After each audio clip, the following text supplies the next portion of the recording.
My name is Josephine Lang, and I'd like to share with you a little bit that I've learned about how to heal naturally from acid reflux and Barrett's syndrome.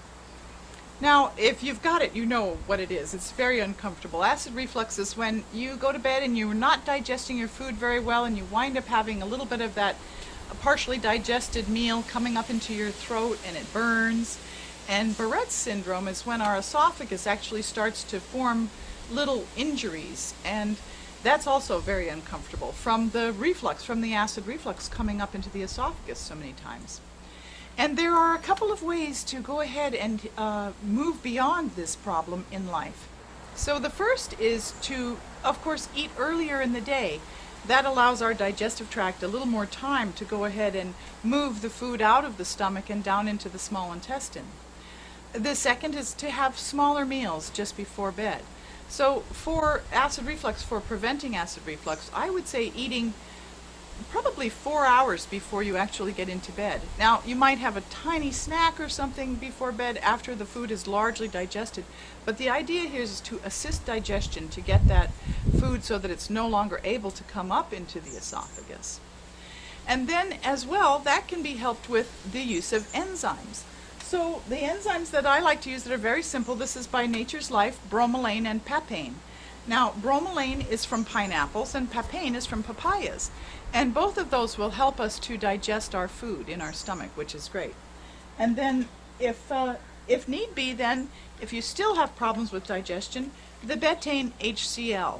Now, this one's by Source Naturals. Anyone will do, though. They're all good. And one of the ways that we can avoid the problem of acid reflux altogether is by paying attention to food combining. Now, food combining is one of those principles. It's actually very simple, and there's lots of information online about food combining. The first part, though, is to eat your fruits alone. So if you can go ahead and get those fruits in a separate meal away from the rest of the food. And then the other part is that you can do carbohydrates with vegetables, or you can do vegetables and proteins.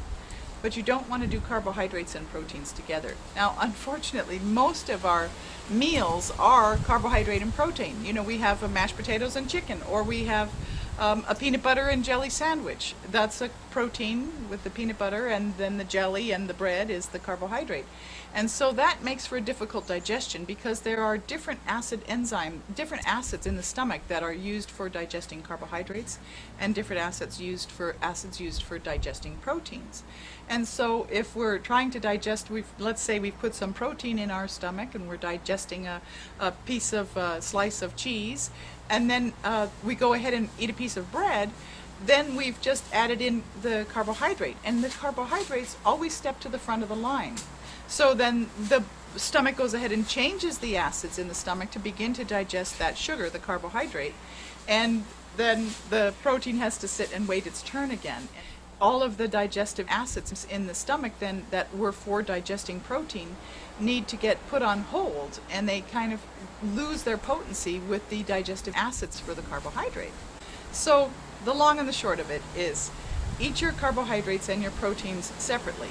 Have your carbohydrate with a vegetable or your protein with a vegetable, and then have your fruits separately from those.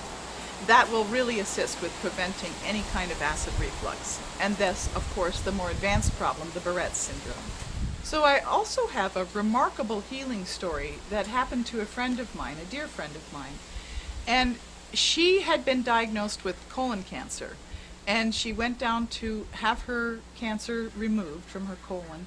And at the time, her doctor just happened to mention to her that she had a very acidic body pH.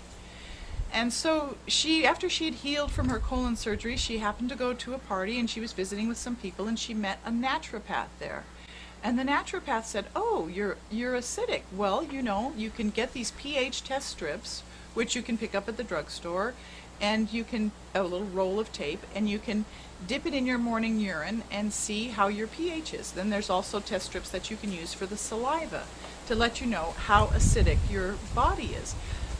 Too acid is not good, and too basic is not good, too alkaline. Although I do have a book in my library that has the very alluring title called Alkalize or Die. And so most people feel that you cannot really have a disease condition in an alkaline body. And of course the foods that create a more alkaline environment are all of your fruits and vegetables, and the foods that create a more acidic environment are all of your heavy meats and sugars and caffeine and alcohol and all those other sort of, addictive and sometimes fun things. So heading towards more of an alkaline diet is a great idea. And so, but what she did on the advice, this friend of mine, on the advice of the naturopath, was to just start taking baking soda water. And she used 1/2 of a rounded teaspoon of baking soda to 1/2 of a gallon of water. And she just started flooding herself with the baking soda water, drinking it every day. And she felt much, much better. And of course the baking soda is very alkaline, and it alkalized her body. So she didn't have to make any changes in diet. All she did was start drinking the baking soda water. So then about a year or two later, she forgot all about the baking soda water, and she went back to her regular diet, and she was again very acidic.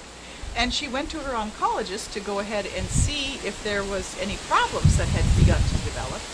And sure enough, she had found that her Barrett syndrome had really taken effect. And they went ahead and did a biopsy down at UCLA, and they found that she had several patches of cancer in her esophagus. And so, and they also happened to mention that she was acidic again in her body pH. So she went back home, she started drinking the baking soda water, she was scheduled for a surgery just, I think it was 9 days later. She came back to have the surgery, they went in, and they found no more cancer, just from drinking the baking soda water for 9 days. It was quite an extraordinary healing story. And so I thought that was pretty remarkable and a good testament for keeping ourselves alkalized. And so I just wanted to share that little bit with you so that you would have good thoughts of how to move ahead to heal yourself naturally from acid reflux and from Barrett syndrome. And I hope you've enjoyed this little video, and if you get a chance, please check out my website. It's stepintomagic.com. Thank you so very much for listening. Bye for now.